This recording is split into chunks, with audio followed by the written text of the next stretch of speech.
ہے اسے کہا کنتم خیر امتن.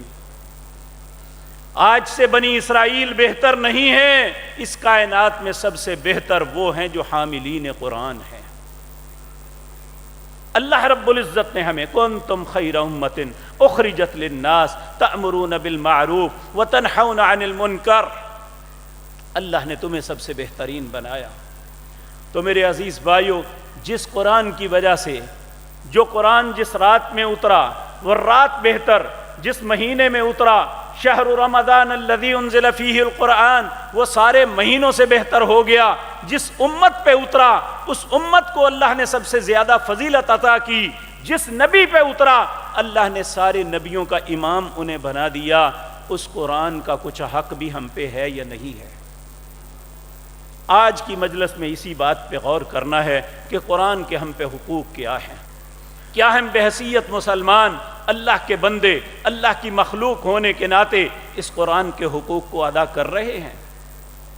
ہم نے تو قرآن کے متعلق تماشا بنا لیا کہ قرآن اترا جی جشن قرآن ہوگا.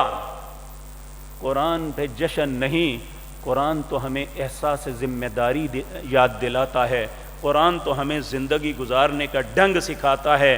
قرآن تو ہمیں کہتا ہے کہ جب اسے پڑھو گے اگر تمہارے رونگٹے نہیں کھڑے ہوئے، اگر تمہاری جلد میں نہیں ہوا، اگر تمہاری آنکھ سے آنسو نہیں بہے تو تم نے قرآن کا حق نہیں ادا کیا. ہم نے اسے کھانے پینے کا اور پیٹ پوجا کا تماشا بنا لیا العیاذ باللہ، جبکہ رسول اللہ صلی اللہ علیہ وسلم نے ہمارے اوپر جو ذمہ داریاں عائد کی تھی وہ کیا تھی؟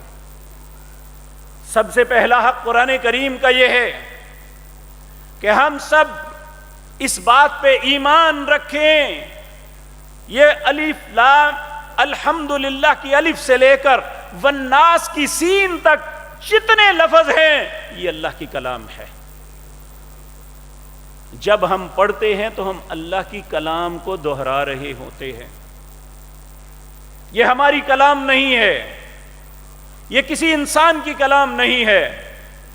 پیارے نبی صلی اللہ علیہ وسلم کے کون سی گفتگو اور خطبہ ایسا نہیں تھا جب لوگوں کو احساس نہ دلایا ہو ان احسن الکلام کلام اللہ، لوگوں سب سے بہترین کلام اللہ کی کلام ہے.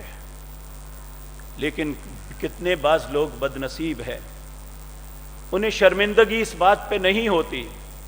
نبی کریم صلی اللہ علیہ وسلم نے فرمایا اذا لم تستحی فاصنع ما شئت، جب کسی کو حیا ہی نہ رہے پھر وہ جو مرضی کرتا رہے.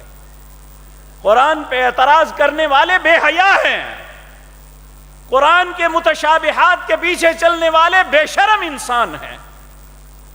اللہ رب العزت نے فرمایا هو الذی انزل علیک الکتاب، سورۃ آل عمران ہے، اس کی آیت نمبر 5 ہے. عمومی طور پہ ایک عامی انسان ایک بات کرتا ہے کہ دیکھیں جی قرآن ایک، رسول ایک اور اللہ ایک، پھر مختلف کیوں؟ اللہ اس کا جواب دیتے ہیں. اللہ فرماتے ہیں هو الذی انزل علیک الکتاب، اللہ وہ ذات پاک ہے جس نے یہ کتاب محمد الرسول اللہ پہ نازل فرمائی. منہ آیات محکمات، اس میں کچھ آتے ہیں محکم جن کا نہ معنی بدلا جا سکتا ہے، نہ تفسیر نہ لفظ. لفظ تو بدلا ہی نہیں نہ جا سکتا کوئی بھی، لیکن بعض لوگ معنی اور تفسیر بدلتے ہیں کیونکہ ہم اجمی لوگ ہیں.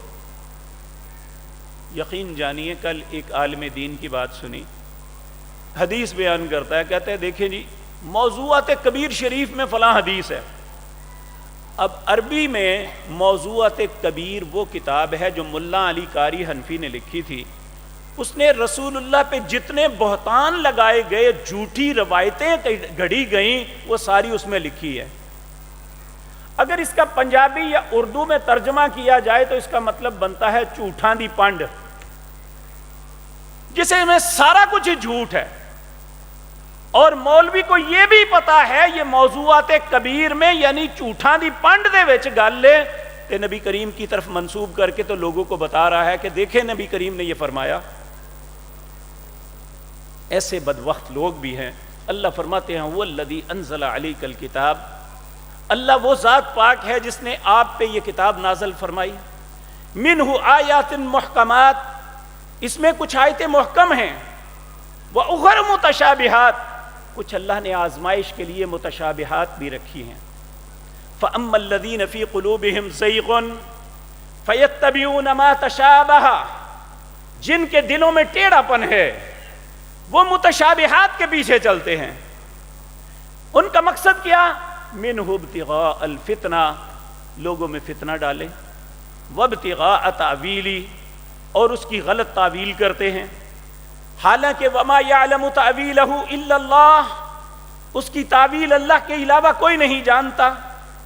وَالرَّاسِخُونَ فِي الْعِلْمِ، جو اللہ سے ڈرنے والے عالم دین ہیں، یقولون آمنا بہ کل من عند ربنا، وہ کہتے ہیں یہ ہمارے رب کی طرف سے ہے، جو بھی ہے ہماری عقل میں آتی ہے یا نہیں ہم تسلیم کرتے ہیں. میرے رب نے کہا